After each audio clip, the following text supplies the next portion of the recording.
तो इसी कंटेक्स्ट में आपके दिमाग में अब चलना शुरू हो गया होगा कि मध्यकालीन बिहार की बात करें चाहे मध्यकालीन भारत की बात करें, सत्ता की चाबी किसके पास चली जाएगी? किसके पास? इस्लाम धर्म के फॉलोवर के पास। ठीक है। और इसमें दो मुख्य व्यवस्थाएं देखने को मिलेगी। एक तो दिल्ली सल्तनत और एक मुगल। पूरा भारत में जब ये दोनों रहेंगे तो बिहार में भी यही रहेंगे। तो हमें अभी पूरे भारत का नहीं बल्कि केवल बिहार का चर्चा करना है। ठीक है। तो सबसे पहले तुर्क शासन बिहार में। तुर्क मतलब समझ रहे हैं, जो लोग तुर्की से आएंगे। ठीक है। मतलब तुर्की वाले एरिया से आएंगे। और नहीं होता है किसी का वंशज,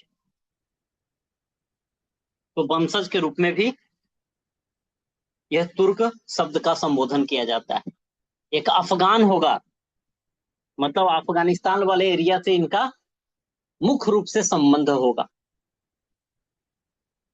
ठीक है।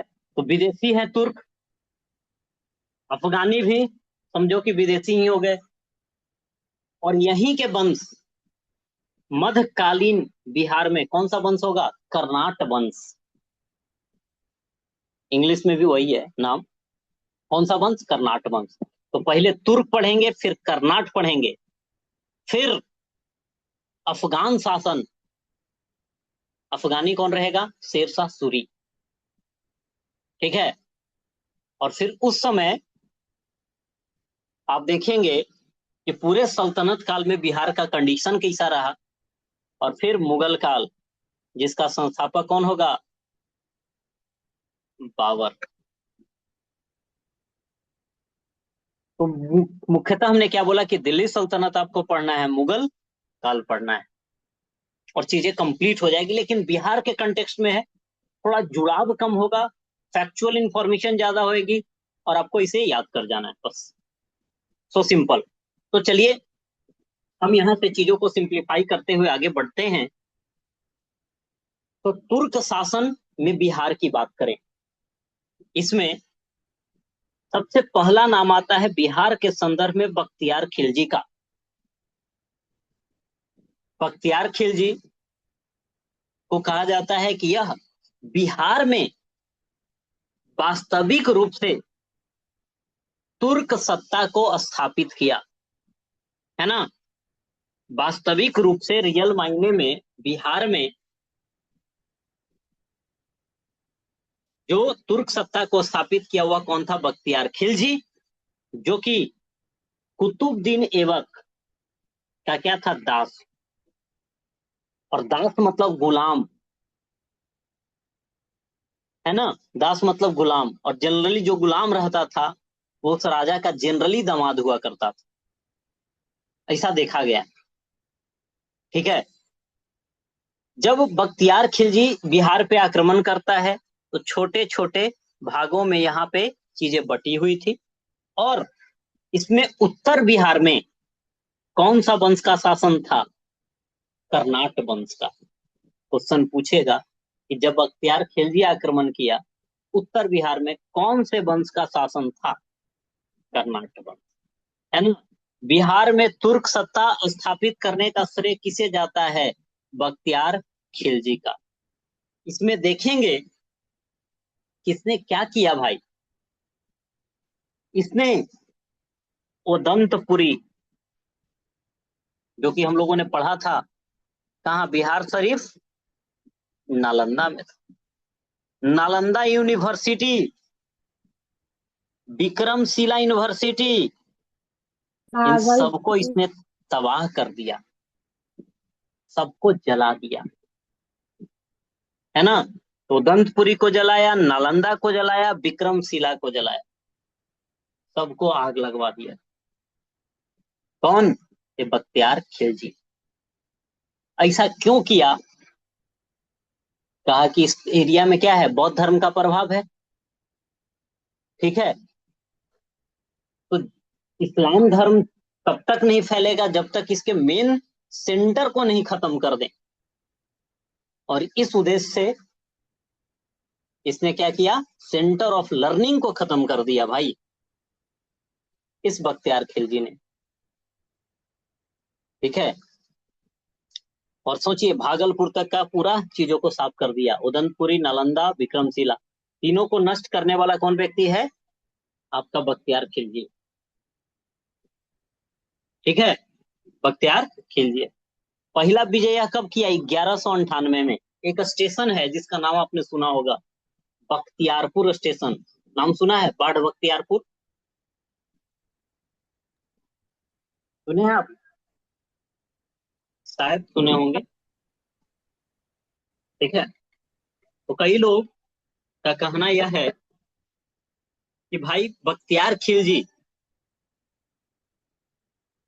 एक प्रकार से आक्रमणकारी था, नकारात्मक तौर पे जाना जाता है। उस स्टेशन का नाम बख्तियारपुर क्यों रखा गया, और यदि रखा गया है तो इसको चेंज हम क्यों नहीं कर देते हैं, है ना। यह जोरों शोरों से पिछले 4-5 साल में खूब डिमांड उठा था कि बख्तियारपुर स्टेशन का नाम बदल दिया जाए।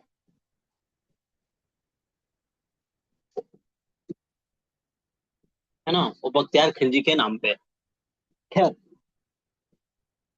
इसके बाद आप देखेंगे कि नदिया जिला है, अभी भी है। झूलन गोस्वामी का नाम सुने हो आप लोग, क्रिकेटर है, महिला क्रिकेटर। नहीं, वाह, कुछ नहीं सुने हो। भोजपुरी गाना सुने हो, ओके एकदम। चलिए, तो नदिया जो जिला है वो कहाँ, बंगाल में है, वहीं से आती है वो। वहां पे जैसे उत्तर बिहार में कौन सा वंश का शासन था, कर्नाट वंश का। उसी तरह से बंगाल में कौन से वंश का शासन था, सेन वंश का। ठीक है, सेन वंश का इधर शासन था। और इसका जो शासक था उस समय, वह कौन था, लक्ष्मण सेन। कौन था, लक्ष्मण सेन। अब भाई जैसे ही इसको पता चलता है कि सब यह जो है ना आग उग लगाते हुए आ रहा है बख्तियार खिलजी, तो जैसे ही नाम सुनता है बख्तियार खिलजी का, ये क्या करता है, बिना लड़े लक्ष्मण सेन भाग जाता है। समझे, लक्ष्मण सेन बिना लड़े भाग जाता है। तो ये बंगाल वाला एरिया किसको, बख्तियार खिलजी को बिना लड़े मिल गया। और फिर लखनऊती क्या करता है, इस एरिया का राजधानी बनाएगा, कौन, बख्तियार खिलजी। लेकिन बख्तियार खिलजी से त्रस्त आकर के, और सब कोई चाहता है कि हम राजा बने, तो उसी का एक अधिकारी जिसका नाम था अली मर्दान, क्या करेगा, बख्तियार खिलजी की हत्या कर देगा। जो सबको मार रहा था उसी को ही मार दिया। ठीक है, फिर गद्दी पर यह बैठेगा, लेकिन ज्यादा दिन तक यह भी नहीं चल पाएगा। तो बख्तियार खिलजी मतलब समझ रहे हो, मेन शासक खत्म, इस एरिया में, इस एरिया को कब्जाने वाला। और इसके सब को बिहार शरीफ के कहा, इमादपुर में दफनाया गया। तो यह भी क्वेश्चन पूछा जाता है। ठीक है, बिहार शरीफ पे कहा, इमादपुर में। आई होप कि इतनी बातें क्लियर है। अभी तक हम लोगों ने बहुत ज्यादा बात नहीं किया है। एकदम क्लियर ध्यान रहना चाहिए कि तुर्क शासन के अंतर्गत सबसे पहला हमारे यहाँ है कौन, बख्तियार खिलजी, जो कि वास्तविक संस्थापक बिहार में माना जाएगा तुर्क वंश का। जो कि किसका गुलाम था? कुतुबुद्दीन ऐबक का गुलाम था। जिस समय हमारे यहाँ आक्रमण करेगा, छोटे छोटे पार्ट में यह बटा होगा, और इस समय उत्तर बिहार में किसका शासन होगा? कर्नाट वंश का शासन होगा। इसने सबसे पहले किसको? उदंतपुरी, जो कि नालंदा में, नालंदा यूनिवर्सिटी, विक्रमशिला यूनिवर्सिटी, इन सबको नष्ट कर दिया। फिर कहा जाता है? नदिया जिला बंगाल, वहां पे सेन वंश का शासन था। शासक कौन था बताओ? लक्ष्मण सेन। और यह बिना लड़े भाग जाएगा, तो लखनऊती को यह अपना राजधानी बनाएगा, लेकिन इसे मार कौन देगा? अली मर्दान। अली मर्दान। ठीक है, तो यहाँ 1198, यहाँ 1203 से 1204, यह पॉइंट ध्यान में रखेंगे, अली मर्दान। और इसको दफनाया जाएगा इमादपुर। अब शॉर्ट नोट्स इसका बनाना हो, हैंड रिटेन तो जरूर ही करना है, तो कैसे करेंगे? तुर्क शासक बख्तियार खिलजी, दास किसका? कुतुबुद्दीन ऐबक का। इस समय मैप एक बनाएंगे, उत्तर बिहार में कर्नाट वंश का, पूर्व बिहार के पूर्व में सेन वंश का।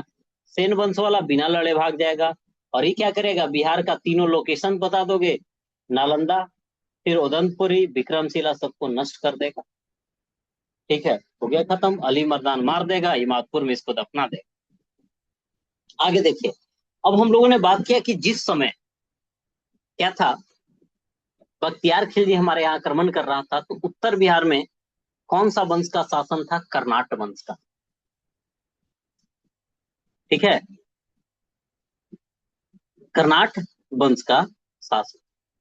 ठीक है, क्या बोल रही है? जिसने कुतुब मीनार बनवाया। मीनिंग मैंने समझा नहीं। What do you want to से?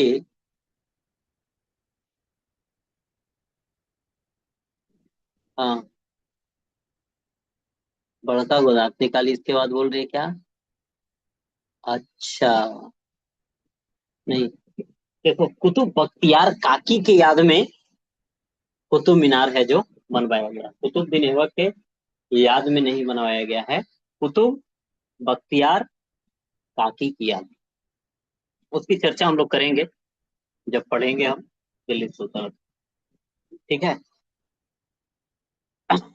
आगे, कि कई लोगों को लगता है ना कुतुबुद्दीन ऐबक, कुतुब मीनार नहीं, कुतुब बख्तियार काकी की याद में बनवाया गया। ठीक है, फिर और भैया, कुब्बतुल इस्लाम, पहला मस्जिद होगा, वह भी दिल्ली में। खैर, तो उत्तर बिहार में कर्नाट वंश रहेगा। कौन सा एरिया? मिथिला। अब मिथिला आपके दिमाग में चलना चाहिए, यह वाला एरिया क्या है? मिथिला है। ठीक है, यह वाली एरिया मिथिला है।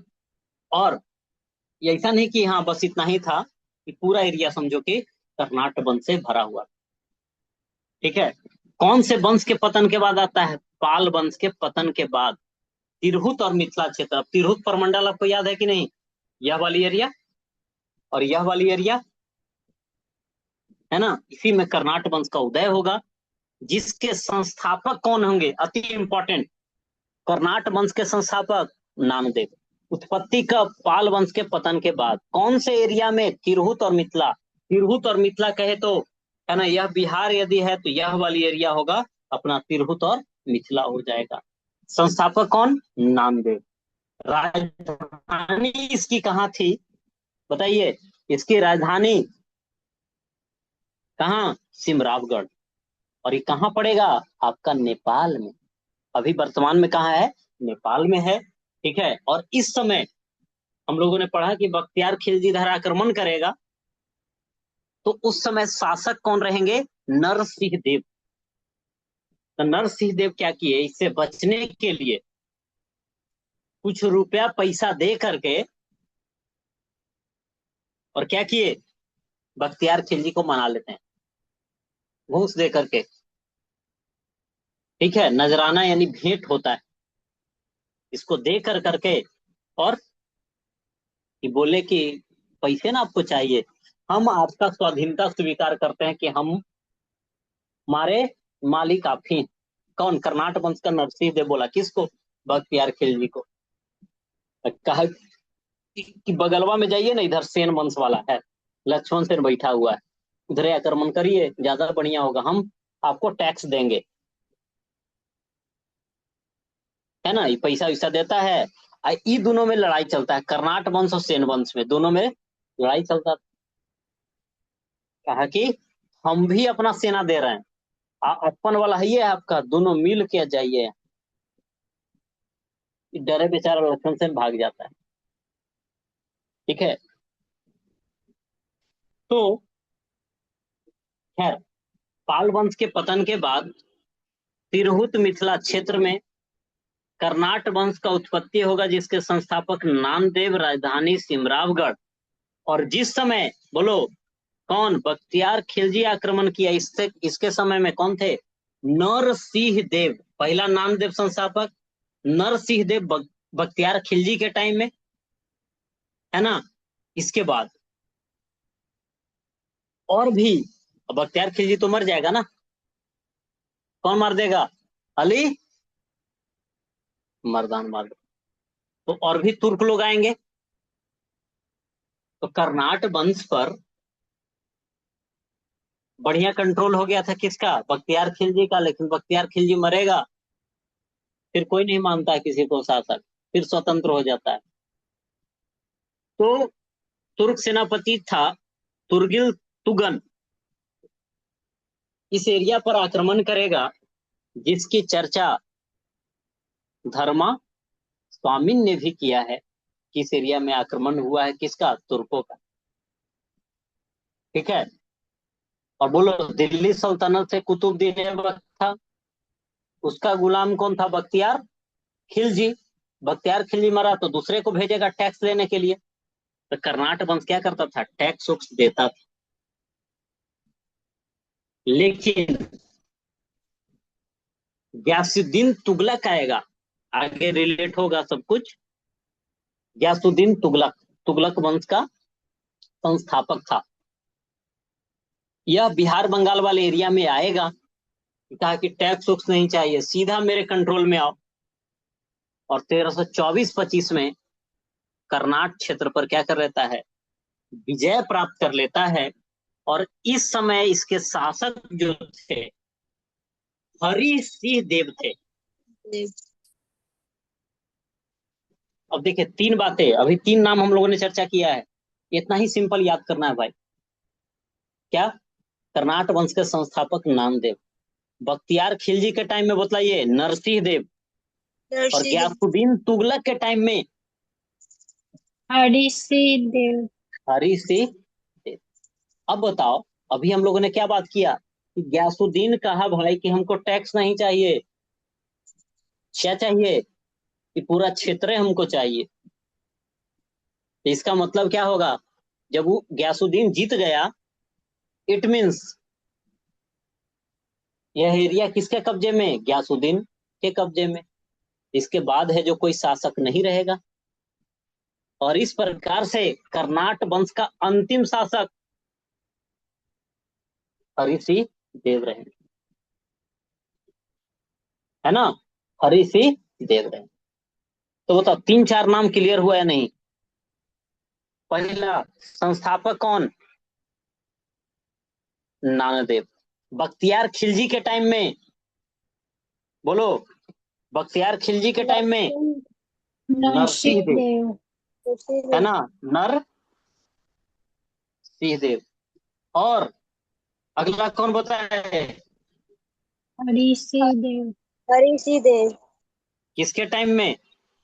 गयासुद्दीन तुगलक। गयासुद्दीन तुगलक के गियासुद्दीन। टाइम में हरि सिंह देव। यही तीन नाम अभी तक यही पूछा है। ये संस्थापक हो गए नरसिंह देव, बख्तियार खिलजी के टाइम में, और हरि सिंह देव गयासुद्दीन तुगलक गियासुद्दीन के टाइम में। तुगलक के साथ। और इसके बाद यह एरिया मर्ज हो जाएगा, तो फिर यही अंतिम शासक हो जाएंगे। और मैथिली जो भाषा है, इसका विकास कर्नाट वंश के टाइम में ही होएगा। बताइए, क्या इतनी बातें कंट्रोल में है आपकी? हाँ या ना? पंजी प्रमाण का मतलब? रजिस्ट्रेशन। रजिस्ट्रेशन जैसे नहीं होता है कोई एरिया का, ठीक है, कि कोई जायदाद है, जमीन है, तो किसी के नाम से करना हो तो मैनेज करना आसान हो जाता है ना। मौखिक एक लिखित हो गया, तो लिखित फॉर्म में कह सकते हो, ठीक है। तो मैथिली भाषा कर्नाटक वंश में ही क्या होगा, आएगा। आई होप कि तुर्क शासन वाला क्लियर है बात, और कर्नाटक वंश वाला बात क्लियर। तुर्क शासन में मतलब वास्तविक संस्थापक कौन? कौन? बख्तियार खिलजी। बख्तियार खिलजी। नष्ट किसको करेगा? बोलो, तीनों यूनिवर्सिटी को नष्ट कर देगा। अब बंगाल, गण- उत्तर बिहार में कर्नाटक वंश, कर्नाटक वंश का कौन सा शासक था? नरसिंह देव। और देव। बंगाल में कौन था? लक्ष्मण सेन। भाग लक्ष्मण कौन सेन। जाएगा? लक्ष्मण सेन। टैक्स लक्ष्मण कौन सेन। देगा? नरसिंह देव। इसको मार देव। कौन देगा? अली मर्दान। सब दफनाया जाएगा इमादपुर में। कर्नाटक वंश के संस्थापक बताइए। नानदेव। नान्यदेव। राजधानी कहाँ? सिमार। सिंगावगढ़। जब बख्तियार खिलजी आक्रमण किया तो कौन था बताओ? नरसिंह देव। है ना, नरसिंह देव, है ना, नरसिंह देव था। ठीक है, इसके बाद बताना, गयासुद्दीन तो हरि सिंह देव, अंतिम शासक हरि सिंह देव। जितना बार बार हम चर्चा कर रहे हैं बस उतना ही आप याद रखिए, इट्स इनफ। अब देखिए दिल्ली सल्तनत आएगा, है ना। तो दिल्ली सल्तनत का वास्तविक संस्थापक जो था ना, वह कौन था भैया? इल्तुतमिश। अभी हो सकता है कि जो पहली बार सुन रहे होंगे उन्हें थोड़ा अजीब लगे, लेकिन धीरे धीरे चीजें क्लियर हो जाएगी, यकीन मानिए आप। बस धैर्य रख के पढ़ना है। तो देखिए, दिल्ली सल्तनत का स्थापना कौन करेगा? मोहम्मद गौरी। फिर मोहम्मद गौरी क्या होगा, 1206 ईस्वी में मर जाएगा, या मार दिया जाएगा उसको, जो कहिए। और फिर 1206 से 1210 उसका गुलाम था कुतुबुद्दीन ऐबक, जिसे लाख बख्श कहा जाता है, लाखों का दान करने वाला। लेकिन उसे पोलो या चौगान खेलते टाइम क्या हो जाती है? उसकी मृत्यु हो जाती है। किसकी? कुतुबुद्दीन ऐबक की। उसके बाद आराम शाह उसका पुत्र था जो गद्दी पर बैठेगा, लेकिन क्या था? अयोग्य शासक था। उसको गद्दी से हटा करके उसका जीजा इल्तुतमिश गद्दी पर बैठता है, अच्छा शासन करता है। और यही कारण से दिल्ली सल्तनत का क्या वास्तविक संस्थापक आपसे पूछे तो कौन होगा? इल्तुतमिश। मोहम्मद गौरी तो ऐसे शासन ही नहीं किया था, कुतुबुद्दीन ऐबक को दे दिया था, ठीक है। इल्तुतमिश से पहले जो कुतुबुद्दीन ऐबक था, वो शासन व्यवस्था कहां से? लाहौर से चलाया करता था। लेकिन इल्तुतमिश अपनी राजधानी को कहां लेकर के आया? दिल्ली, है ना। क्योंकि ये सब जो था, ज्यादातर कहां से? सब बाहरी था ना, तो अपना अधिकांश पैर ही बाहर ही रखेगा कि कहीं अंदर कुटाई पिटाई ना हो जाए। तो पाकिस्तान के लाहौर में इसकी राजधानी थी, फिर बदल के कहाँ लाएगा? दिल्ली में। दिल्ली नाम यहीं से पड़ेगा, क्या? दिल्ली सल्तनत, ठीक है, दिल्ली सल्तनत। होप की बात क्लियर है। क्वेश्चन पूछे कि मध्यकाल में लाहौर से राजधानी दिल्ली कौन लाया? इल्तुतमिश। ठीक है, इल्तुतमिश। और यह पहला ऐसा सुल्तान था, सुल्तान के रूप में, दिल्ली सल्तनत का पहला सुल्तान जो बिहार पर क्या करेगा, अभियान। और कब किया था, 1225 में। अच्छा, बख्तियार खिलजी कब किया, 1198 में। लेकिन उस समय सुल्तान के फॉर्म में वह नहीं था। ठीक है, 1225 है। इस टाइम में बताओ, इस एरिया को कब्जा करके बख्तियार खिलजी ही ऑलरेडी दे दिया है, तो इन सब का अधिकार भी था। ठीक है, लेकिन कभी कभी क्या होता है कि शासक कमजोर होगा तो एरिया छूटते चला जाता है। तो देखिए, क्वेश्चन पूछे, ऑलरेडी पूछा हुआ भी है कि दिल्ली सल्तनत का पहला ऐसा कौन सुल्तान था। देखो, राजा को दिल्ली सल्तनत टाइम में, मध्यकाल में, मिडिएवल हिस्ट्री में राजा को क्या कहा गया, सुल्तान। सुल्तान। ठीक है, सुल्तान कहा गया, यह ध्यान रखना है। तो दिल्ली सल्तनत का पहला सुल्तान जो बिहार पर आक्रमण किया, कब, 1225 में। इसने किया, इल्तुतमिश ने, है ना। अब वो हर समय तो यहाँ रहेगा नहीं, तो अपने एक सूबेदार को नियुक्त करेगा जिसका नाम रहेगा मलिक जानी। तो इल्तुतमिश का प्रथम सूबेदार बताओ कौन होगा, प्रथम सूबेदार मलिक जानी हो। ठीक है, इसके बाद फिर हम लोगों ने बात किया कि चीजें चलती रहेगी, दिल्ली सल्तनत के कंट्रोल में रहेगा, टैक्स देता रहेगा, कर्नाट वंश वगैरह भी सब कुछ रहेगा, चलता रहेगा। लेकिन कौन आएगा, गयासुद्दीन तुगलक, तुगलक वंश का संस्थापक, कहा कि भैया पूरा कंट्रोल चाहिए। और इस एरिया में कौन था, उत्तर उत्तर बिहार में, कर्नाट वंश। कर्नाट वंश को खत्म करेगा। शासक इस समय कौन रहेंगे, हरि सिंह। है ना, हरि सिंह रहे। मिला लिया पूरी तरीके से। फिर देखिए, फिरोज शाह तुगलक आएगा, शॉर्ट में हम लोग याद रखते हैं FST। F से फिरोज, S से शाह, T से तुगलक, फिरोज शाह तुगलक।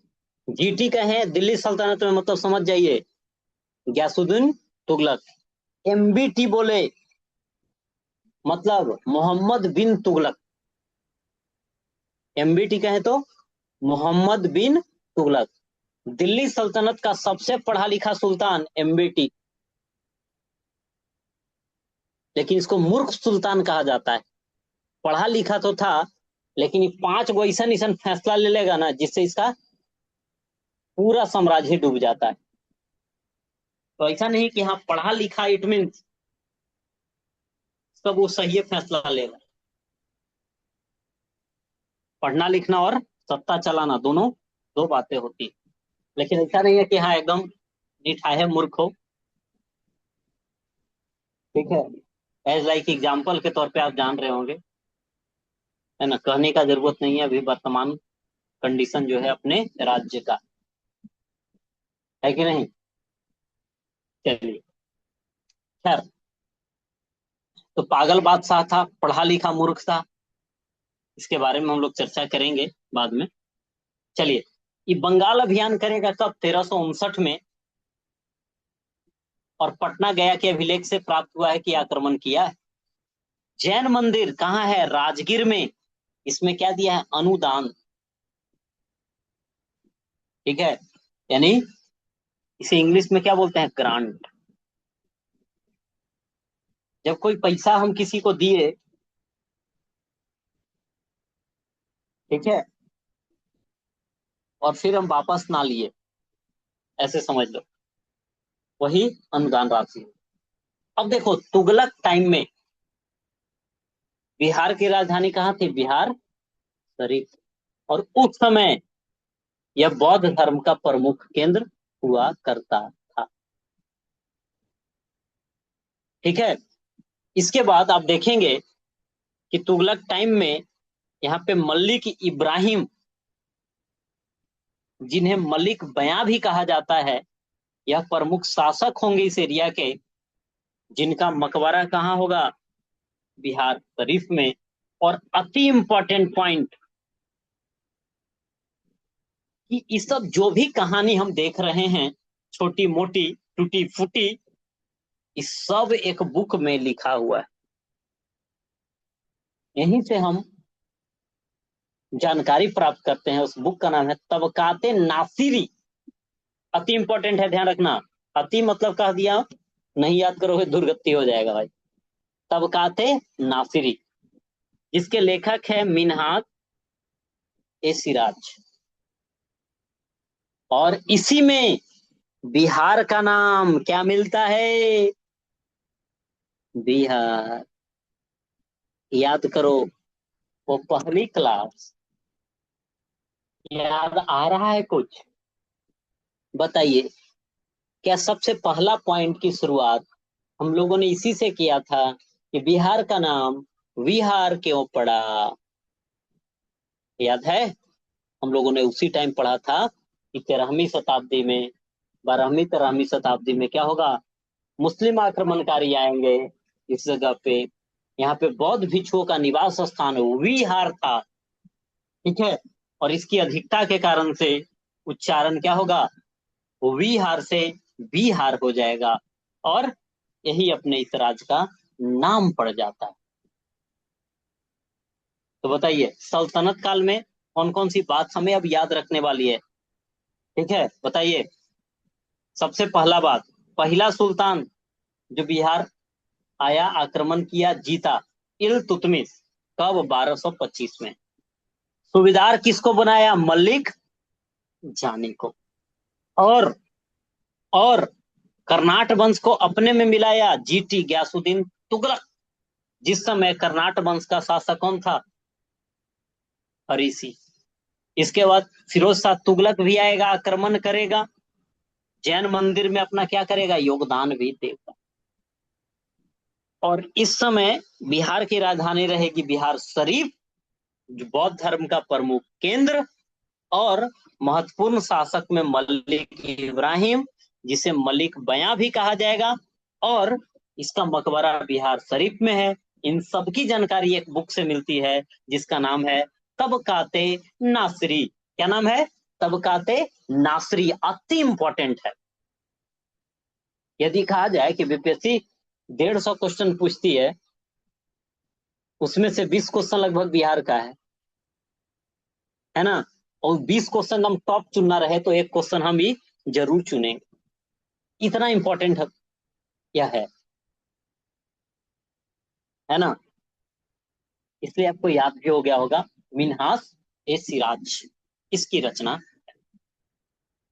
आई होप कि इतनी बातें क्लियर है। लास्ट में सबसे पूछेंगे क्वेश्चन आज, सबका माइक ऑन कराएंगे, है ना? अब भाग गया तो पिटाओगे कल। चलो अगला बात हम करें भाई, अफगान। अभी तक जो बात कर रहे थे दिल्ली सल्तनत में, जो बिहार में भी आक्रमण करेंगे, अफगानी थे कि तुर्क थे? तुर्क। लोदी वंश वाला जो आएगा दिल्ली सल्तनत में, वह होगा अफगान। तो देखिए, लोदी वंश का संस्थापक बहलोल लोदी, जिसे हम लोग मजाक के तौर पे बकलोल लोदी भी कह देते हैं, है ना? लेकिन बढ़िया शासक इस वे में था ना भाई, कि सबके साथ उठता बैठता था। उसकी चर्चा खैर बाद में हम करेंगे। उसके बाद सिकंदर लोदी आएगा, और सिकंदर लोदी अब अकेले, जैसे भारत में देखोगे राष्ट्रपति हैं, प्रधानमंत्री हैं, और अलग अलग क्षेत्र के राज्यपाल और मुख्यमंत्री हैं।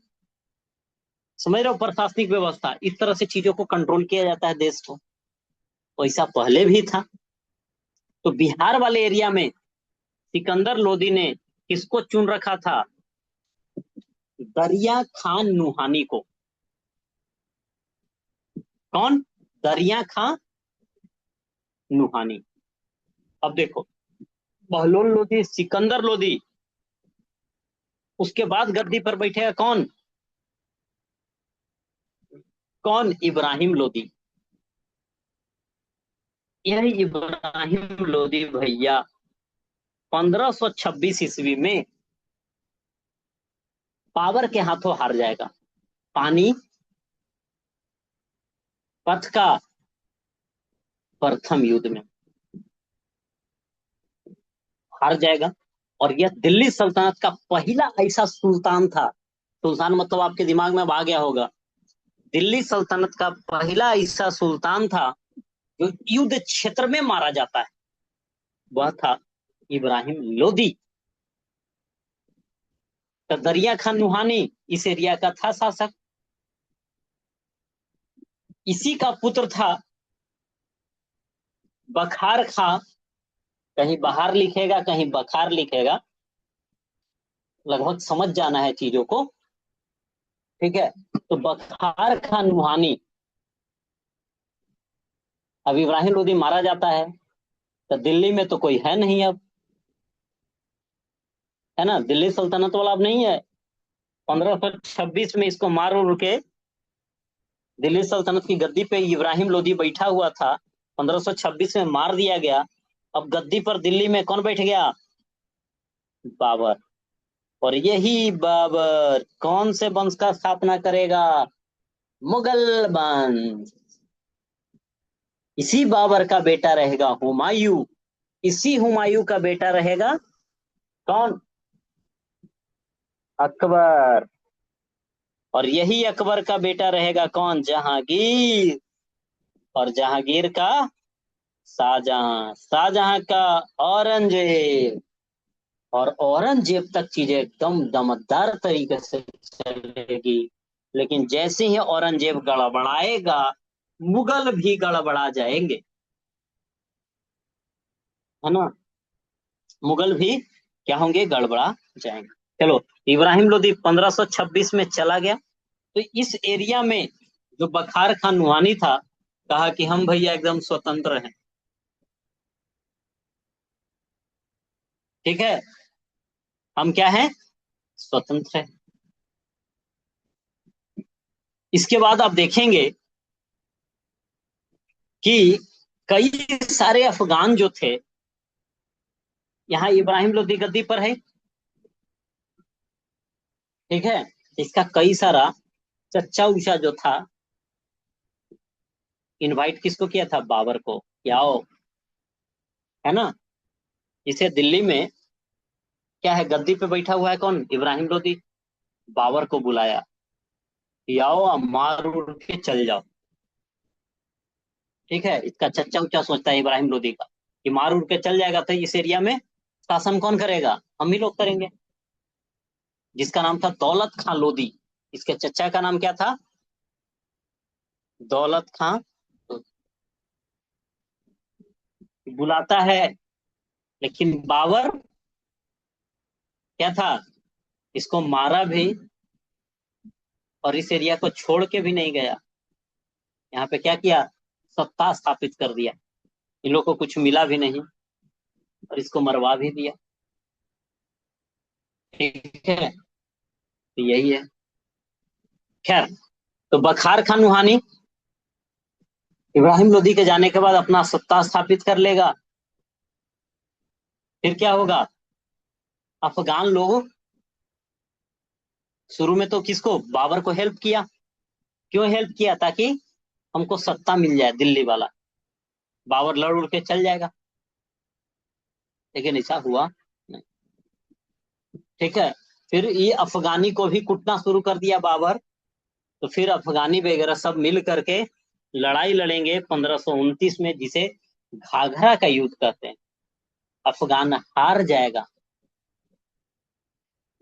आज से पहले शेरशाह सूरी क्या कर रहा था? बाबर के तरफ से लड़ रहा था, लेकिन बाद में बाबर के खिलाफ लड़ेगा,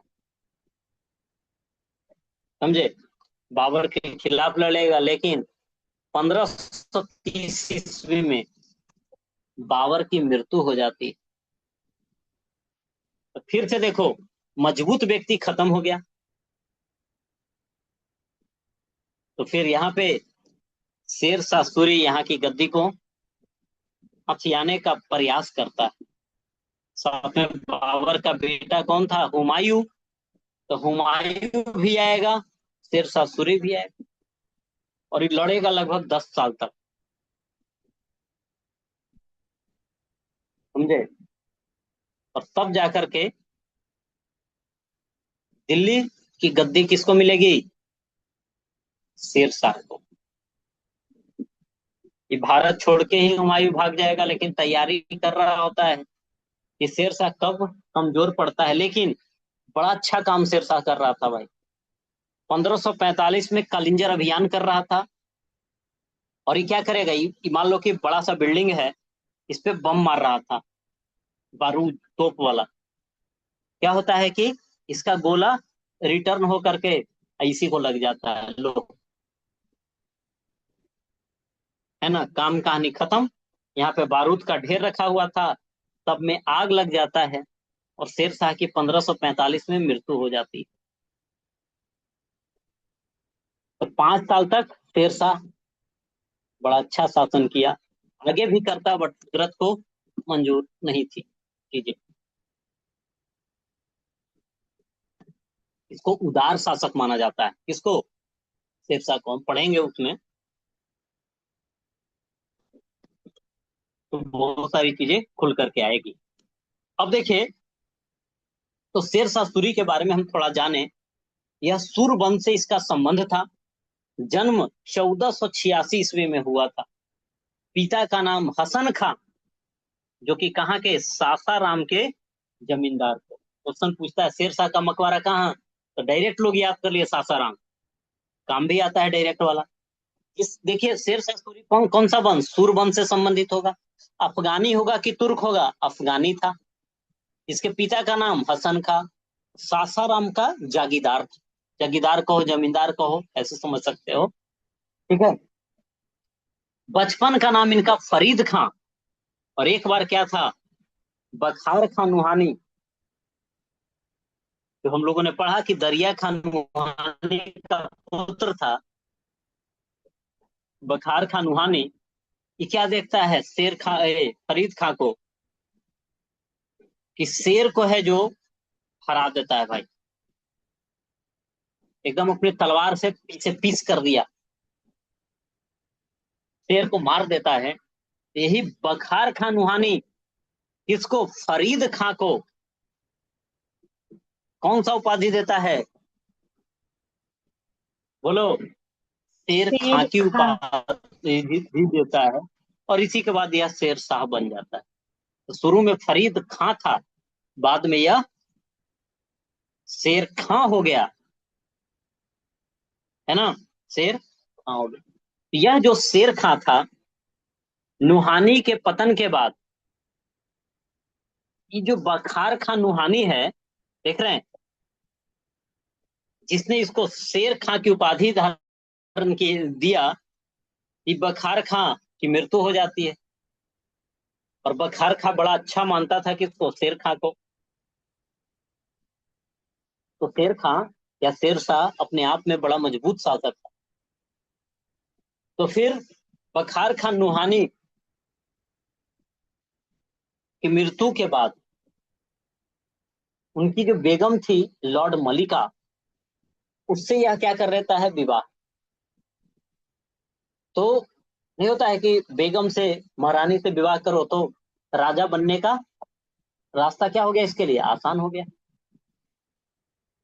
नहीं, तो नुहानी के पतन के बाद लॉर्ड मलिका से विवाह करेगा, और इसके बाद क्या होगा? बिहार वाला एरिया किसके अधीन हो जाता है? शेर खान। इसके बाद ही क्या करेगा? मोहम्मद शाह, है ना, कि विधवा बेगम, जिसका नाम था दूदू बेगम, से भी विवाह कर लेता है।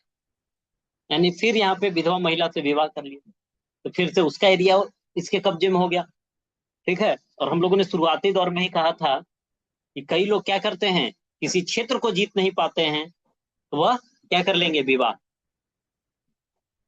ताकि वह दहेज में प्राप्त हो जाए, उस एरिया का सेना मेरा हो जाए, उस एरिया से टैक्स भी आए, और लड़ाई भी ना करना पड़े। फिर देखिए 1534 ईस्वी में सूरजगढ़ की लड़ाई होगी, बंगाल को हरा करके अपने कब्जे में कर लेगा। फिर देखो 1530 में कौन मर गया है? बाबर। गद्दी पर कौन बैठेगा? हुमायूं। लेकिन हुमायूं को कौन परेशान करके रखा है? शेर खां। शेर शाह। खूब लड़ेगा, है ना। हुमायूं को प्रस्ताव दिया कौन? शेर खां। क्वेश्चन ही पूछा हुआ है।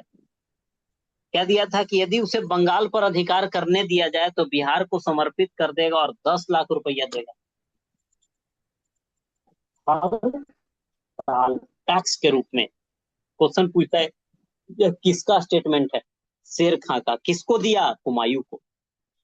इसके बाद देखिए 1539 में चौसा का युद्ध हुआ। अब देखो एक कंफ्यूजन होता है, चौसा 40, ये 40 न होकर के क्या है? 39 है। 1539 में क्या होगा? चौसा का युद्ध होगा। इसमें हुमायूं हार जाएगा भाई। और यहीं पे जो शेर खां था, जो फरीद खां था, उस शेर खां कौन बनाया इसको? बोलो। बहार शेर खान मारने वहाँ। के कारण से बखार खान नुहानी और फिर ये बाबर के बेटा को 1539 में हराएगा। कौन से युद्ध में हराएगा बताओ? चौसा के युद्ध में। हुमायूं को हराएगा। क्या उपाधि धारण करेगा? शेरशाह। शेरशाह। और सूर्यवंश के होने के कारण से इसका पूरा नाम क्या बनता है बताओ? शेरशाह सूरी। सूरी। शेरशाह सूरी पड़ता है। ठीक है, कई सारी बातें याद हो रही। इसके बाद देखेंगे कि पूरी तरीके से 1540 में कन्नौज का युद्ध कहो या बिलग्राम का युद्ध कहो, कन्नौज या बिलग्राम, कन्नौज मतलब यूपी वाला एरिया, बड़ा उपजाऊ एरिया है। ठीक है, इसी के लिए कौन? प्रतिहार वंश, पाल वंश सब लड़ रहा था। त्रिपक्षीय संघर्ष 100 साल तक लड़ाई हुआ था भाई, 800 ईस्वी के आसपास में। क्यों? क्योंकि उपजाऊ क्षेत्र है, यहाँ पे लड़ाई होगा, हुमायूं फिर हार जाएगा। और जब हार जाएगा तो कहां जाएगा? चलो, सूर्यवंश कहाँ? दिल्ली, है ना। और दिल्ली की गद्दी पे शेरशाह कब बैठ जाएगा? 1540। 40। ठीक है, तो चौसा का युद्ध बताओ, 40 की 39? 40। 40, है ना। और बताओ कि चौसा का युद्ध 39 में, 1539 में, ठीक है। और इसने कौन सा उपाधि धारण किया? शेर शाह का। और शेर खां का उपाधि कौन दिया था? बखार खां नुहानी, है ना। बखार खां नुहानी, ठीक है, बखार खां नुहानी। और 1540 में दोनों में हराएगा, 39 में भी 40 में भी। चौसा, चौसा कहाँ पड़ता है पता है? बक्सर। बक्सर कहाँ? यही अपना बिहार वाला, याद है? यही चौसा से बिहार में कौन सी नदी प्रवेश करती है? बिहार और भारत की सबसे लंबी नदी गंगा। गंगा नदी प्रवेश करती है, वहीं पे लड़ाई होगा। कहा जाता है जानते हो, चौसा का युद्ध में बड़ी मार मारा था इसको, हुमायूं को, शेरशाह। ठीक है, और क्या हुआ कि किसी तरह से क्या हुआ, पानी में हुमायूं कूद जाता है और इसे क्या करता है, कोई नाविक इसको बचा लेता है, नहीं तो यहीं पे काम कहानी खत्म था इसका। समझे? किसी तरह से जान बचा करके भागता है। फिर अब इसका तो शेरशाह का मन बढ़ेगा, तो देखो बिहार से कहाँ, यूपी की तरफ जाएगा, दिल्ली की तरफ खदेड़ते हुए। फिर 1540 में लड़ाई होगा और फिर शेरशाह क्या होगा? जीत जाएगा। हुमायूं हार जाएगा, और हारेगा तो इसको खदेड़ के भेज देगा पाकिस्तान तरफ। और दिल्ली पर कब्जा किसका? शेरशाह सूरी। ठीक है, 1540 में गद्दी पर बैठे। और पटना शहर, पटना जो है है ना, पटना दुर्ग का निर्माण करवाएगा 1541 में, अगले साल। और बिहार की राजधानी पटना, है ना, कौन बनवाया? शेरशाह। तो बताओ, शेरशाह शुरुआती सूरी। दौर में चर्चा किए थे कि भैया एगो कंफ्यूजन होगा, मगध की राजधानी राजगीर। कब तक? उदयन तक। उदयन तक की अजात शत्रु तक? अजात शत्रु तक। अजात शत्रु का बेटा कौन था? उदयन। और उसने पाटलिपुत्र को मगध का राजधानी बनाया। तो पाटलिपुत्र कहे उदयन, पटना कहे शेरशाह कौन है? सूरी। शेरशाह। कब? 1541। दुर्ग बनाना, दुर्ग मतलब समझते हो? दुर्ग माने किला, दुर्ग माने बाउंड्री भी होता है ना, सेफ्टी के लिए। तो पटना को क्यों बनवाया? क्योंकि एक तरफ से गंगा नदी, दूसरा तरफ से सोन नदी है ना, तो दो तरफ से चीजें घिरी हुई है। तो लड़ना क्या है, दुश्मन के लिए आसान नहीं है। एक तरफ से गंडक है, तो इतना पार करके इतना बड़ा आएगा, तब तक तो इधर से हम तैयारे हो जाएंगे। तो कई सारे कारण थे। ठीक है। उधर दिल्ली में रहना आसान भी नहीं था, क्योंकि हुमायूं भागा भले है, लेकिन उसके भी तो दिमाग में चल रहा होगा दिल्ली। ठीक है। तो फिर 1543 में रायसीन, 44 में मारवाड़, समझ रहे हो, दिल्ली से लेकर के राजस्थान तक कब्जा कर ली। 1545 में कलिंजर का अभियान किया। और यही टाइम बताया ना कि क्या करता है, मारता है गोला किस पे? किला पे। और इसका गोला रिटर्न होकर के यहीं से चल रहा था, यहाँ पे बहुत सारा बारूद रखा हुआ था, और इसी में क्या होता है, आग लग जाता है। ठीक है। और शेरशाह सूरी मर जाता है। शेरशाह सूरी की क्या हो जाती है? मौत हो जाती है। कब? 1545 में। के साल तक रहा? के साल? 1540 से 45, 5 साल, हाँ, है ना, 5 साल है, 5 साल 6 साल जो कह दो। बाबर के 1526 से 1530। हुमायूं कब? बेचारा कहियो शांत से रहा ही नहीं। पहले तो उसके बाबूजी दौड़ाए, बाबर अपने पीछे पीछे। अब बाबर जब चला गया तो खदेड़ते कौन रहा? बाबर तक तो ठीक रहा, बाद में खदेड़ा उसका भाई, और साथ में कौन है? शेरशाह। ठीक है। 1540 के बाद से दिखाई ही नहीं दिया इंडिया। फिर तैयारी करेगा ईरान उरान के सहयोग से, और फिर इसकी तो मृत्यु हो चुकी है, शेरशाह की। तो बताओ, दिल्ली का सत्ता कमजोर की मजबूत? फिर से क्या हो जाएगी? कमजोर। तो फिर धीरे धीरे करके इसका बेटा गद्दी पे बैठेगा, शेरशाह का। फिर और भी कई लोग आएंगे, उतने मजबूत नहीं होंगे। देखिएगा कि सत्ता कमजोर, तो फिर से आक्रमण कौन कर देगा? हुमायूं। है ना, लड़ेगा युद्ध, सरहिंद का युद्ध 1555 में। और 1556 में पूरी तरीके से सूरवंश को खत्म करके फिर से गद्दी पे बैठ जाएगा हुमायूं। लेकिन दुख की बात यह है कि 1556 में शांति से वो गद्दी पर बैठा ही था, कि वो अपने लाइब्रेरी से, कहा जाता है, गिर करके, सीढ़ी नहीं होता है ना,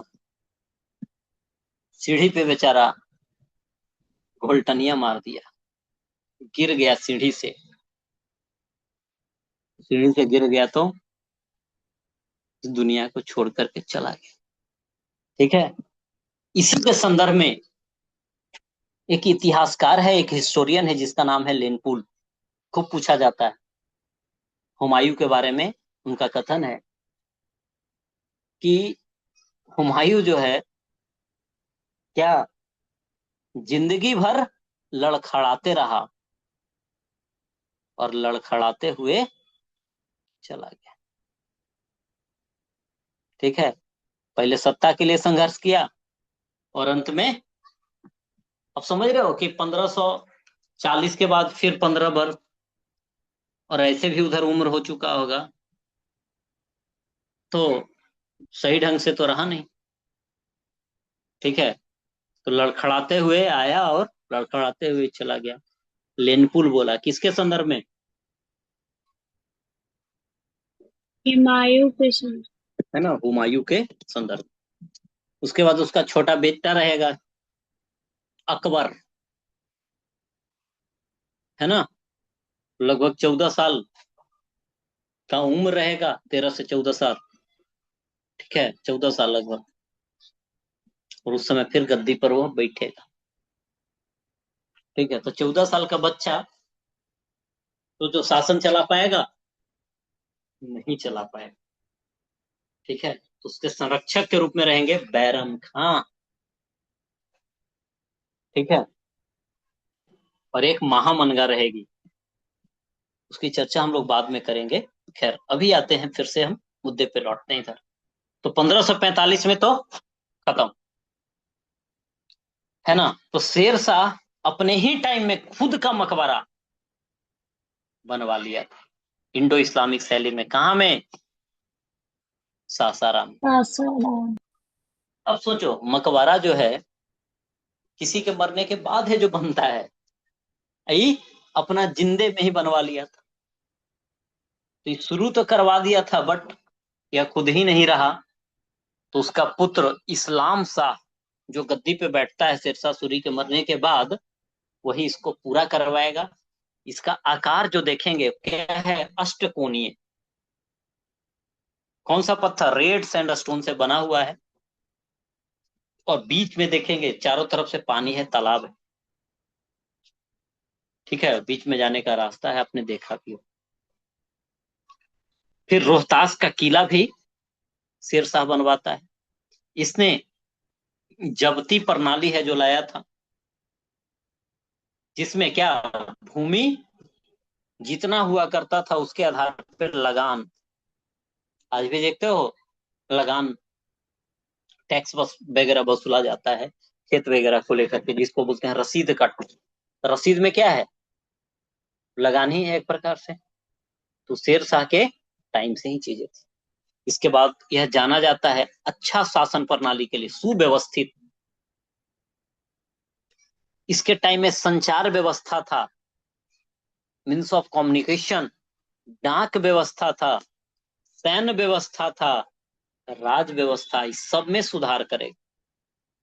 इसलिए इसको कैसा शासक माना जाता है? अच्छा। और अति इंपॉर्टेंट पॉइंट यह है कि इसने शुद्ध चांदी का रुपया चलवाया और तांबे का दाम। चांदी का रुपया और तांबे का दाम।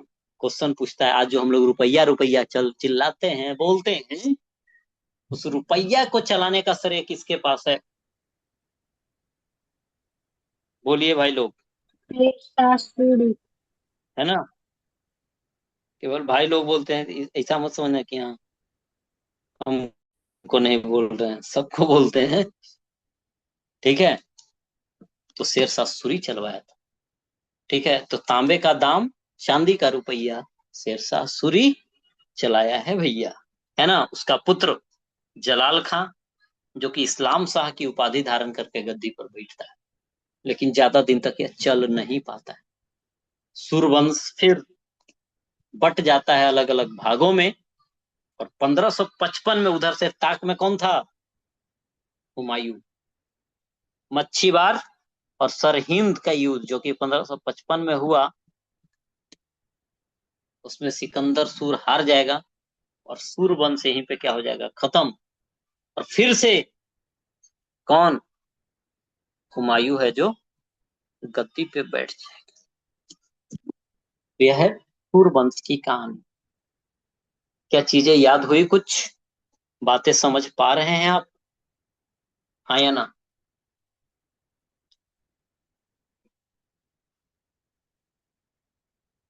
चलिए, अब देखिए, एक है चेरो वंश।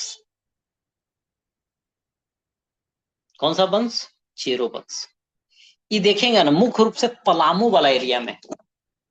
ठीक है, चेरो वंश मुख्य रूप से कहा, अभी का झारखंड जो है, इस वाले एरिया में चेरो वंश प्रमुख रूप से बोल रहे हैं। लेकिन ऐसा नहीं है कि बटा हुआ था, इसका विस्तार बिहार के भी, मतलब दक्षिण भी, कैसे कर्नाट वंश पढ़े उत्तर बिहार में, वैसा ही उस समय जब पाल वंश का पतन हुआ तो उत्तर में कर्नाट, ठीक है। इधर में कौन सा वंश था? सेन वंश। सेन उसी वंश। तरह से इधर में कौन सा वंश था? चेरो वंश। शाहाबाद, सारण, मुजफ्फरपुर, इस वाले एरिया में प्रमुख रूप से यह क्या था? फैला हुआ, ठीक है। जिसका हेडक्वार्टर बिहिया भोजपुर में था। बिहिया का जंगल कहाँ? भोजपुर, आरावाला, ठीक है। यह है जो लड़ाई भी लड़ता है 1607 में, चेर है जो जीतता भी है, और इसका प्रमुख शासक जो था, बस यही याद रखना है, मेदिनी राय था। लेकिन मुगल आएगा, और मुगल आने के बाद कौन आएगा? हुमायूं तो पढ़ लिए, तो हुमायूं तो फिर 1600 सॉरी 1556 में तो मर ही जाएगा। इसके बाद अकबर आएगा, और अकबर के बाद कौन आएगा? उसका बेटा जहांगीर। फिर कौन आएगा? शाहजहां। फिर औरंगजेब। कौन आएगा? औरंगजेब। औरंगजेब थोड़ा कट्टर प्रवृत्ति का था। तो धीरे धीरे क्या होगा? चेरो वंश मुगल के प्रभाव के कारण खत्म,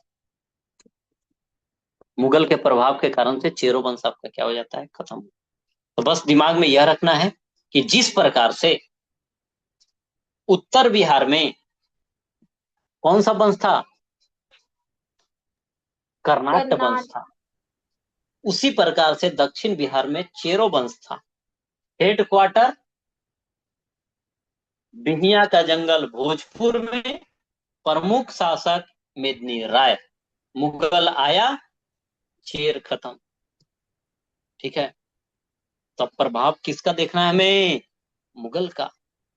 अभी हम लोगों ने चर्चा किया भैया, क्या चर्चा किया? कि शेर शाह सूरी का मौत हो गया, कुछ दिनों तक सूरवंश चलेगा, लेकिन धीरे धीरे क्या होगा? इसका पतन होगा। और पतन कब हो जाता है? 1555 में। 1555 में कौन सा युद्ध होता है बताओ? उसका नाम एकदम इंपॉर्टेंट है, सरहिंद। मच्छीबाड़िया सरहिंद। सरहिंद का युद्ध। कौन जीतेगा उसमें? हुमायूं। हुमायूं जीतेगा। फिर से दिल्ली में कौन सा वंश आ जाएगा? मुगल वंश। वंश। है ना। लेकिन दुख की बात क्या है कि यह हुमायूं 1556 में मर जाएगा। तब गद्दी पर कौन बैठेगा? उसका अकबर। बेटा अकबर। अकबर, है ना, उसका बेटा अकबर, ठीक है। तो यह बात,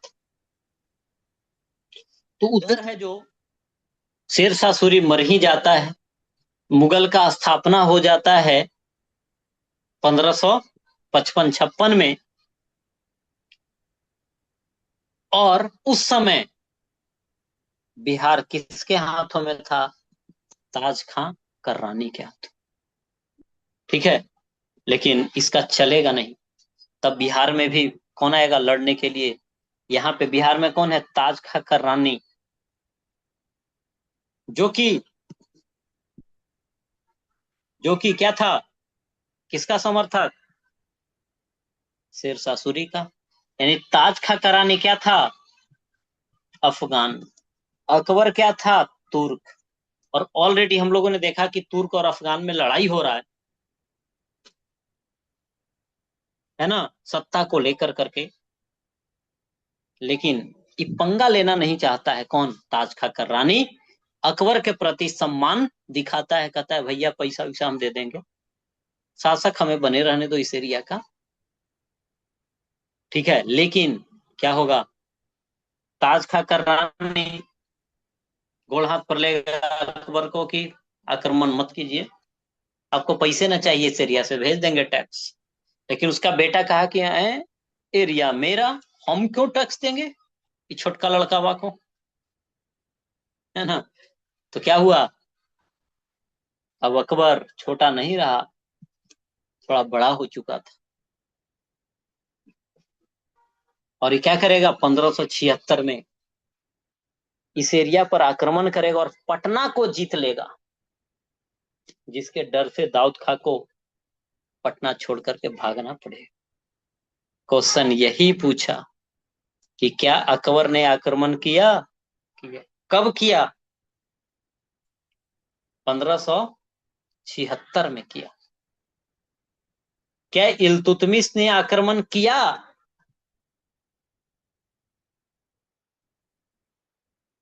बताइए, किया था या नहीं। हाँ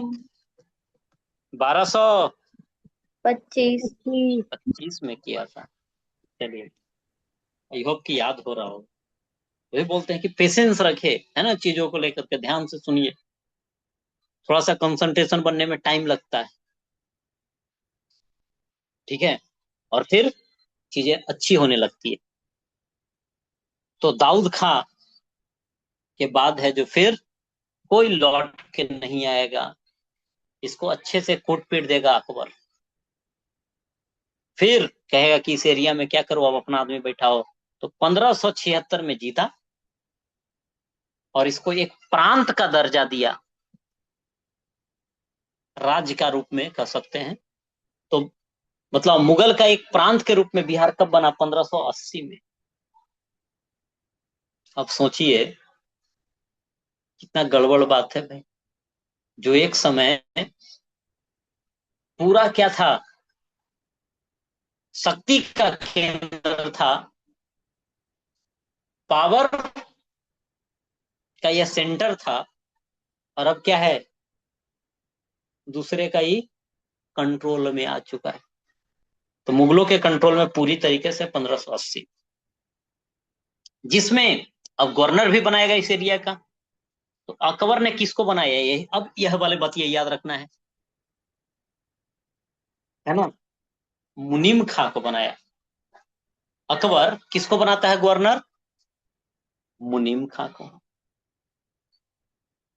ठीक है। इसके बाद राजा मानसी,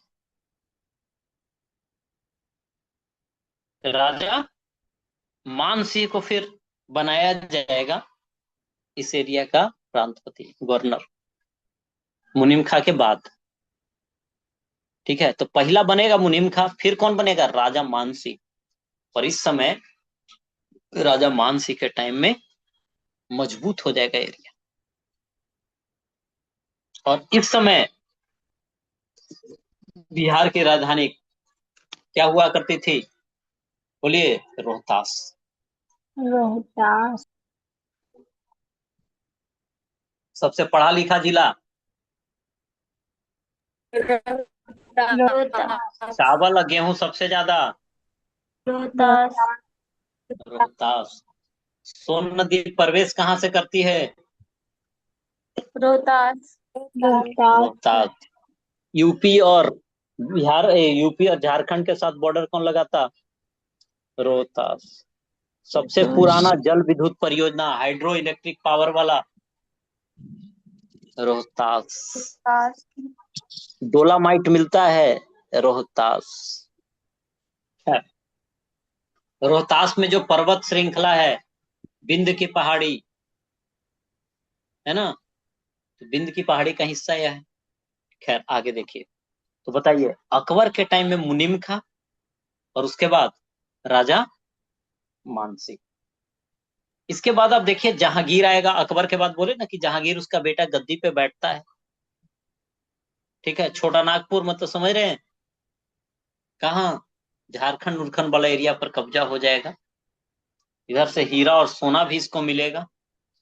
और 1621 में देखो कौन, मुनीम खां, राजा मानसिंह, अकबर के टाइम में। और इसके टाइम में कौन बनेगा, परवेज। कौन बनेगा, परवेज। यही के बाद से क्या होता है, जहां भी किसी को गवर्नर बनाया जाए ना, वो राजा का बेटा ही बनता था, राजकुमार ही बनता था। ठीक है। तो जहांगीर के टाइम में परवेज, अकबर के टाइम में बताओ दो नाम, एक मुनीम खां, दूसरा मानसिंह। मानसिंह। जहांगीर के टाइम में मानसिंह। 1621 में कौन बनेगा, परवेज, इतना ही ध्यान रखना है।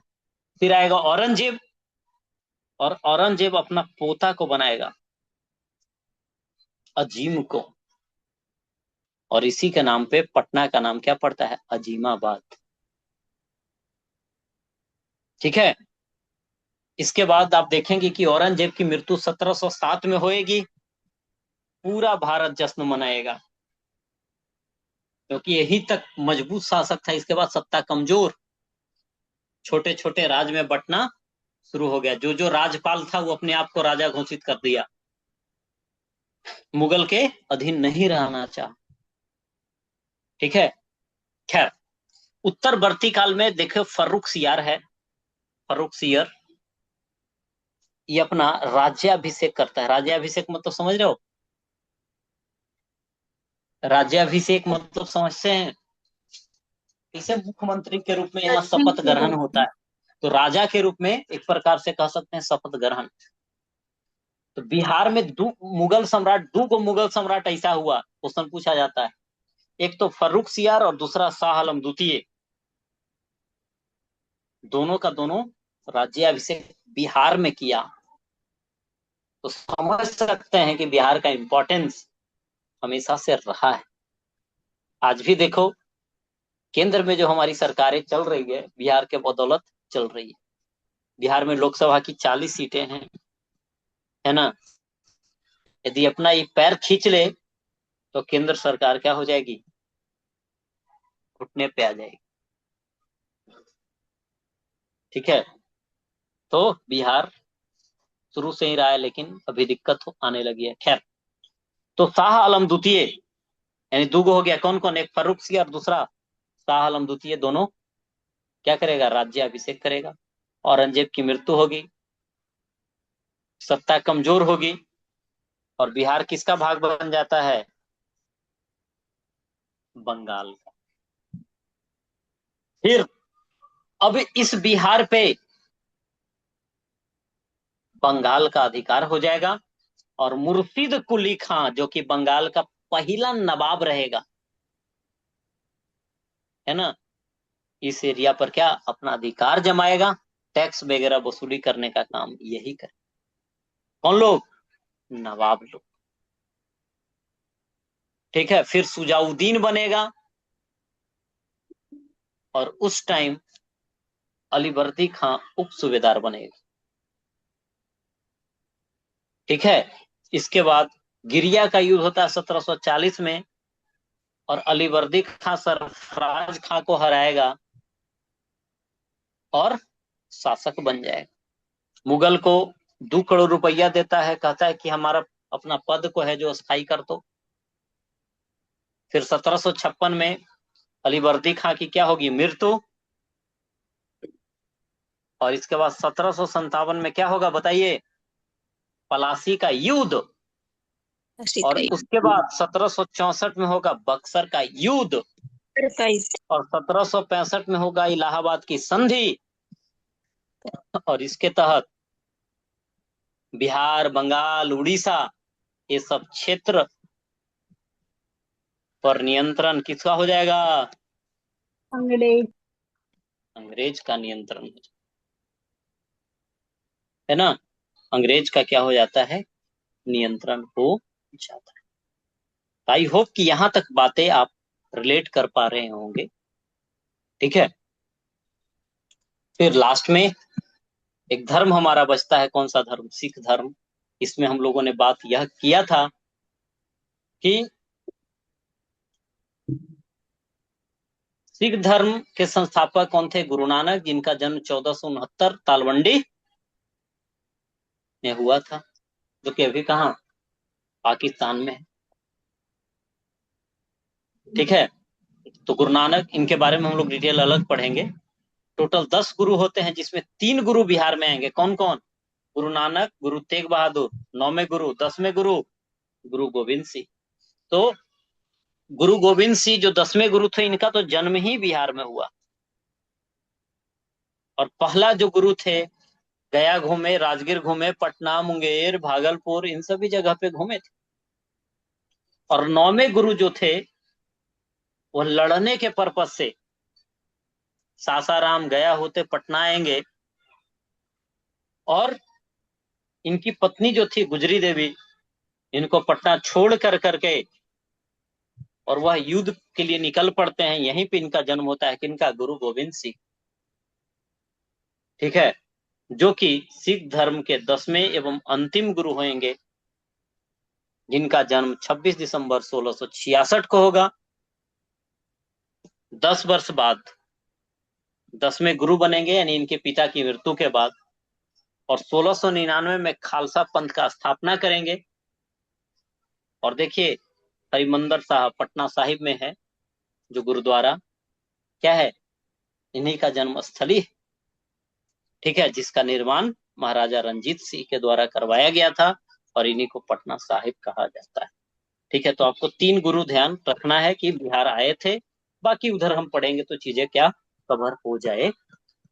और इस प्रकार से हम लोगों ने टारगेट जो रखा था सिंपल सा, कि हम लोग क्या करेंगे, मेडिएवल हिस्ट्री बिहार का है उसे कंप्लीट करेंगे। और हमारा यह कंप्लीट हो चुका है।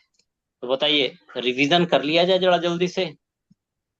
बताओ, की पॉइंट का रिवीजन किया जाए, हाँ या ना? बोलो गाइस। ना। नहीं? ज्यादा हो रहा है क्या? चलिए, तो तेजी से रिवीजन करते हैं अब, है ना? चलिए, सबसे पहला बात हमें मध्यकालीन बिहार की करना है। इस समय 2 शासन रहेगा, एक मुगल और दूसरा, सॉरी, सबसे पहले दिल्ली सल्तनत, फिर मुगल।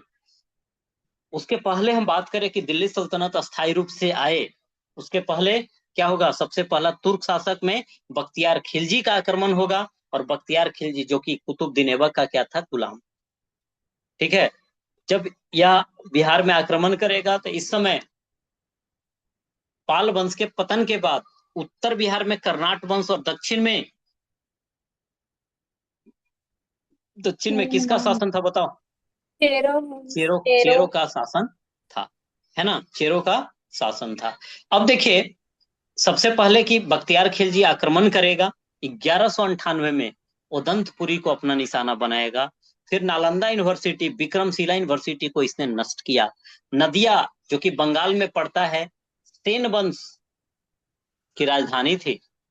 कौन था शासक? लक्ष्मण सेन, बिना लड़े भाग जाता है। वही वही कहा?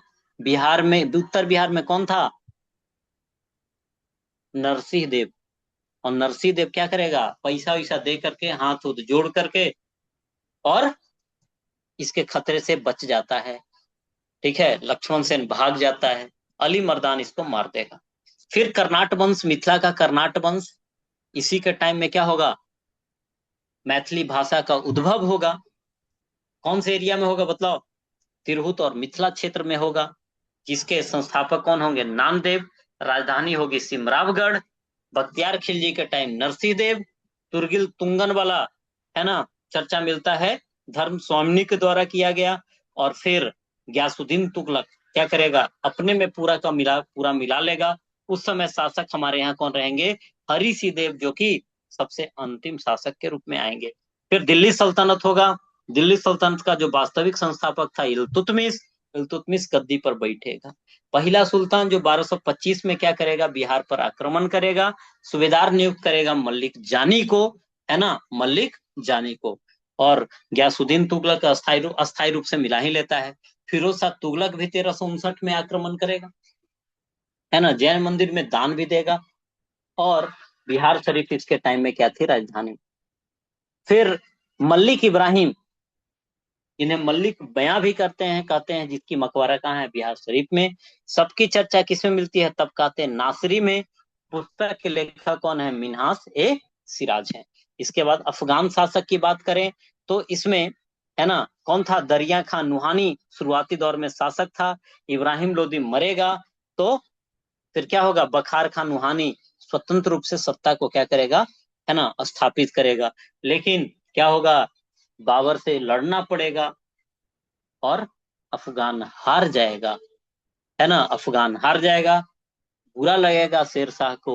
शेरशाह फिर अफगानों का बदला लेने के लिए हुमायूं से लड़ाई लड़ेगा, है ना। यह शेरशाह सूरी, जिसका जन्म 1486 में होगा, पिता हसन खां होंगे, सासाराम के जगीरदार थे। शेरशाह सूरी का बचपन का नाम फरीद खां, शेर मारने के कारण से बखार खान नुहानी शेर खां का उपाधि धारण करता है ना, या इसे दिया जाता है। बखार खां मर जाता है, इसके बाद उसकी बेगम लॉर्ड मलिका थी। फिर दूसरा मोहम्मद शाह की विधवा दूदू बेगम थी, जो कि शासक कहाँ का था? बंगाल का। तो इन दोनों से यह विवाह करेगा। फिर अलग अलग यह लड़ाई लड़ेगा, है ना, अलग अलग क्या करेगा? लड़ाई लड़ेगा। शेर खां उपाधि देता है एक प्रस्ताव किसको? हुमायूं को, कि भैया इस एरिया से 10 लाख दिनार ले लो, हमको छोड़ दो। लेकिन मैटर सुलझता नहीं है। 1539 में चौसा का युद्ध होगा, हुमायूं हारेगा। हुमायूं हारेगा और यहीं पे यह उपाधि एक धारण करेगा, जिसका नाम क्या पड़ेगा भाई? बोलो। शेर शाह का उपाधि, है ना, शाह की शेर शाह का उपाधि। ठीक है, शेर शाह का उपाधि। और इसके बाद है जो आपका क्या होगा? 1540 में कन्नौज का युद्ध होगा। हुमायूं क्या होगा? हारेगा। दिल्ली पर कब्जा शेरशाह सूरी का। 1541 में पटना दुर्ग, है ना। 1543 में रायसीन जीतेगा। 44 में मारवाड़ जीतेगा। 45 में कलिंजर के युद्ध में मारा जाएगा, है ना। शेरशाह सूरी पहला ऐसा व्यक्ति था जो क्या किया? खुद का मकबरा बनवाया। शुरू तो किया लेकिन पूरा नहीं कर पाया, तो उसका बेटा कौन था? इस्लाम शाह, यह बनवाएगा। अष्टकोणीय है, लाल बलुआ पत्थर का बना हुआ है ना। रोहतास का किला भी बनवाएगा, जब्ती प्रणाली शुरू करेगा। फिर चांदी का रुपया, तांबे का दाम शुरू करेगा। ठीक है। फिर मच्छीबाड़ का युद्ध 1555 में, सरहिंद का युद्ध उसी को कहेंगे। क्या होगा? हुमायूं अंततः जीत जाएगा और फिर से मुगल वंश स्थापित हो जाएगा। ठीक है, लेकिन 1556 में हुमायूं की मृत्यु होती है। अब मुगल में गद्दी पर कौन है? अकबर है। ठीक है। उसी टाइम फिर से हम चले आगे की ओर। तो जिस प्रकार से कर्नाट वंश उधर था, दक्षिण में कौन था? चेरो वंश था, है ना। चेरो वंश था, जो कि भोजपुर वाला एरिया में इसका हेडक्वार्टर था। फैलाव इसका मुजफ्फरपुर से लेकर के कहां तक था? पलामू तक था, है ना। और इसका प्रमुख शासक कौन रहेगा? मेदिनी राय रहेगा। इसके बाद है जो फिर हम लोग बात करें, इसके बाद है जो हम लोग बात करें तो मुगल काल में बिहार। तो शेरशाह तो खत्म। 1556 में कौन आ जाएगा? है ना, 1556 में अकबर। तो अकबर के टाइम में ताज खां कर्रानी था, है ना। लेकिन उसका बेटा फिर कौन था? दाऊद खां कर्रानी। कहेगा कि टैक्स वैक्स ना देंगे, आएगा, आक्रमण करेगा 1576 में। और फिर क्या करेगा? 1580 में इसको प्रांत का दर्जा दिया जाएगा और मुनीम खां को सूबेदार बनाया जाएगा। फिर किसको? मान सिंह को बनाया जाएगा। फिर जहांगीर के टाइम में कौन बनेगा? परवेज बनेगा। फिर औरंगजेब के टाइम में कौन बनेगा? अजीम बनेगा, जो कि अजीमाबाद। फिर इस एरिया में फर्रुख सियार रहेगा। तो शासक बनने से पहले इसी एरिया का क्या था? वो राजपाल। ठीक है। तो यह राज्याभिषेक यहीं करवाएगा। फिर कौन होगा? शाह आलम द्वितीय, और यह भी अपना राज्याभिषेक कराएगा, है ना, इस वाले एरिया में। और उसके बाद है जो फिर क्या होगा? मुर्शिद कुली खां, जो कि बंगाल का नवाब बनेगा। और धीरे धीरे क्या होगा?